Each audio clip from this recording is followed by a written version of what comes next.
हाय, mini blog 36 मध्ये तुमच्या सर्वांचं खूप खूप स्वागत आहे। तर आज बाबांना थोडंसं काम होतं म्हणून ते सकाळी लवकरच ट्रेनने घरी गेले आणि मग आईला नंतर बसने जायचं होतं। तर आम्ही मग दोघींनी म्हटलं की आम्ही पण येतो तुझ्यासोबत। तर मग आम्ही पण दोघी तिच्यासोबत गेलो आणि बस पकडली आम्ही। आणि इथे जाताना बघा पवईपासून हे पूर्ण त्यांचं सगळं मेट्रोचं खोदकाम चालू होतं। तर मला एक समजत नाही, यांना एकदा सगळं काम करायला काय होतं, 10 वेळा खोदत राहतात, 10 वेळा रस्ते बनवत राहतात, ट्रॅफिक जाम होतो, लोकांना त्रास होतो, पण ह्यांना काही नाही, ह्यांचं आपलं ते चालू असतं।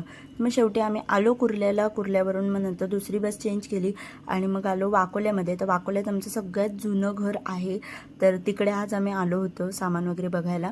ते येतानाच मग आम्ही समोसा आणि भजी वगैरे घेऊन आलो, तोपर्यंत बाबा पण आले, मग आम्ही सगळं खाऊन घेतलं। आणि ही रूम आता रिकन्स्ट्रक्शनला गेलेली आहे, त्याच्यामुळे इथे आता राहत नाही कोणी, कारण की ते सगळं पडायला आलंय। बाबा फक्त रोज येऊन जाऊन असतात आणि आम्ही कधीतरी येऊन जाऊन असतो। ते एकदम हे लहानच घर होतं आणि ह्याच्यामध्ये मम्मीचं मामाचं सगळं लहानपण वगैरे गेलेलं आहे। तर पहिल्यापासून आम्ही सगळे इथेच होतो आणि आता फक्त ते रिकन्स्ट्रक्शनमुळे राहता येत नाही। तर बघूया आता कधी होईल तेव्हा होईल। ये है हमारा पुराना घर और अब देखो गॅलरी। तरी बघा ही आमची गॅलरी आहे आणि या गॅलरीमध्ये ना पहिलं खूप सारी झाडं वगैरे आईने पूर्ण हिरवगार करून ठेवलेलं। आता ते काही राहिलं नाही, पण पहिलं भरपूर काय काय होतं। तर इकडे आल्यानंतर आम्हाला सगळ्यांना असं थोडंसं नॉस्टॅल्जिक फील झालं। खूप दिवसांनी आम्ही पण आलेलो या घरी। तर मग नंतर काय काय आमचं चाललं होतं गप्पा टप्पा। आणि मग त्याच्यानंतर ना जाता जाताच हे ड्रेसचं पार्सल आलं होतं, आईसाठी एक ड्रेस मागवला होता। तर मग ते पार्सल आम्ही तिकडे जाऊनच ओपन केलं आणि बघितलं वगैरे आणि मग त्याच्यानंतरला आम्ही निघालो रिटर्न घरी यायला।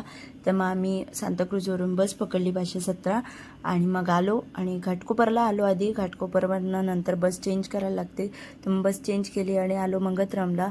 आणि चालत चालत घरी जातच होतो की रस्त्यामध्ये मला ना उसाचा रसचं दुकान दिसलं। तर मग मी मम्मीला बोलली की उसाचा रस घेऊया, कारण की जेवणाचा तर वेळ निघून गेली होती, 5 वाजले होते आणि दुपारी असं पण खाल्लं होतं तर एवढी काही भूक नव्हती।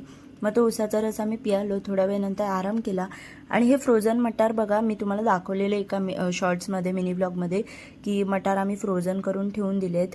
तर ते स्टोअर केलेले मटार बघा अजून पण चांगले आहेत, असे राहिलेले आहेत फ्रोज होऊन।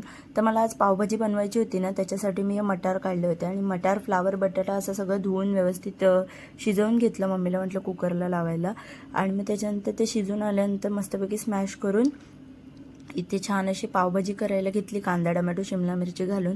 तर ही पावभाजीची रेसिपी तुम्हाला पाहिजे असेल तर मला कमेंटमध्ये नक्की सांगा, मी नक्की ही रेसिपी शेअर करीन नेक्स्ट कधीतरी बनवेन तेव्हा।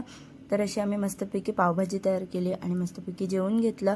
असा होता आजचा दिवस। तुम्हाला ब्लॉग आवडला असेल तर लाईक शेअर सबस्क्राईब करा। Bye bye.